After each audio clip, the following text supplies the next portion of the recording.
बड़ी खबर मैनपुरी से है, जहां सपा सांसद डिंपल यादव का बयान बटोगे तो कटोगे बयान पर डिंपल यादव का पलटवार। यूपी के लोग इस बात को समझते हैं। इस तरह के बयान से लोगों को भटकाया जा रहा है। आज की युवा केवल रोजगार और नौकरी चाहते हैं, बेटियां चाहती हैं कि सुरक्षा मिले, किसान चाहते हैं कि खाद और बिजली मिले। उन पर इन बातों से कोई फर्क पड़ने वाला नहीं है।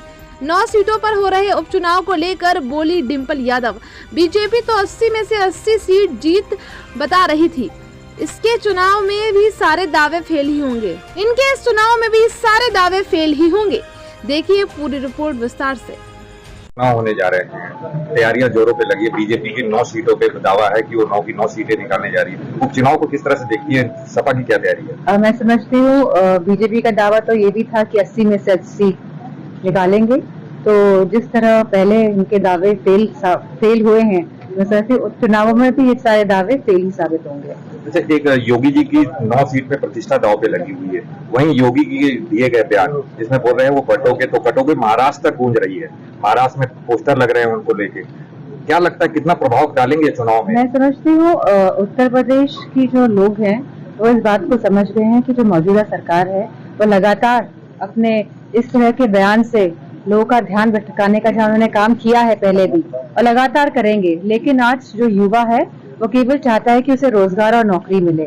आज जो हमारे उत्तर प्रदेश की बेटियां, बहुएं, बहनें जो हैं वो चाहती है कि बेटियों को सुरक्षा मिले, और हमारे जो किसान हैं वो चाहते हैं कि उनको खाद मिले, सस्ती बिजली मिले। उन पे बातों से कोई फर्क होने वाला नहीं है। और जहाँ तक कि हमारी जो रणनीति रही है चुनाव में, उसी रणनीति के तहत हम सब मिलकर चुनाव एक साथ लड़ेंगे और सभी समाज के लोग आप देखेंगे कि किस तरह साथ आएंगे और इस सरकार को, जो अपने आंखों में पट्टी डाल के बैठी हुई है, जो नहीं समझ पा रही है कि धरातल में क्या स्थिति है लोगों की, क्या स्वास्थ्य सेवाएं किस तरह हैं, शिक्षा का किस तरह का दौर चल रहा है, इन सभी बातों का आकलन करते हुए लोग इस बार वोट डालेंगे। करेल विधानसभा सीट के बारे में बात करें। करेल विधानसभा सीट राष्ट्रीय अध्यक्ष जी ने छोड़ा और तेज प्रताप को जीत दिया गया है। वहीं नेताजी के बाद तेज प्रताप को सीट दी है, जो उनको विरासत के तौर पे।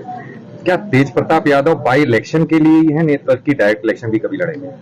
बात इस बात की नहीं है, ये तो समय ही बताता है कौन कहाँ चुनाव लड़ता है और किन परिस्थितियों में चुनाव होते हैं। हमारी पूरी कोशिश रहेगी कि करेल विधानसभा सीट हम ज्यादा से ज्यादा मतों से जीत के आए। भाजपा अभी तक प्रत्याशी नहीं दे पाई है और अरिजीत का दावा नहीं, अच्छा है वो समझ के और आकलन करके और परिस्थितियों को देखते हुए अपने प्रत्याशी देना चाहती है, तो सभी पार्टी करती है, ये प्रक्रिया रहती है। अच्छा, एक आखिरी सवाल मैडम, कि चुनाव में देखा जा रहा है, पिछले 2 चुनावों को देखा गया है कि एजेंडा कहीं नहीं मिल रहा है, विकास की बात नहीं हो रही है, धर्मों के आधार पर चुनाव के। आप एकदम सही बात कह रहे हैं, लेकिन मुझे खुशी इस बात की है कि जो अयोध्या का परिणाम रहा है, तो पूरे देश में जिस तरह का मैसेज गया है कि लोग चाहते हैं कि परिवार में खुशहाली आए, लोग चाहते हैं कि परिवार में बच्चों को नौकरियां मिले, लोग चाहते हैं कि शिक्षा और साथ में स्वास्थ्य जो व्यवस्थाएं हैं, जो सरकारी व्यवस्थाएं हैं, वो सस्ती हो, जिससे कि सही इलाज, सही शिक्षा पाकर लोगों का, बच्चों का भविष्य आगे बढ़े। तो मैं समझती हूँ इन्हीं सब मुद्दों पर चुनाव लड़ा जाएगा और आज के जो मतदाता हैं जागरूक हैं, सब बात समझ रहे हैं। खास तौर से मुख्यमंत्री जैसे लोगों की कटोगे बटोगे, ये देश के लोगों को इस तरह का बयान देना, किनके बीच में कटोगे बटोगे की बात करते हैं? हमारा निवेदन है कि सभी समाज के लोग एक साथ आएं और ऐसे लोग और ऐसी सरकार और ऐसी सोच जो हमेशा बांटने का काम करती है, जो देश को बांटने का काम कर रही है, जिनकी जो सोच है वो नकारात्मक रही है और रहेगी, क्योंकि जो मानसिकता है, जिस तरह की बयानबाजी देते हैं तो मानसिकता का पता चलता है लोगों की। और हमारे कोई भी किसी से भी हमारा कोई विरोध नहीं है, लेकिन हमें समझना होगा कि इंसान की क्या मानसिकता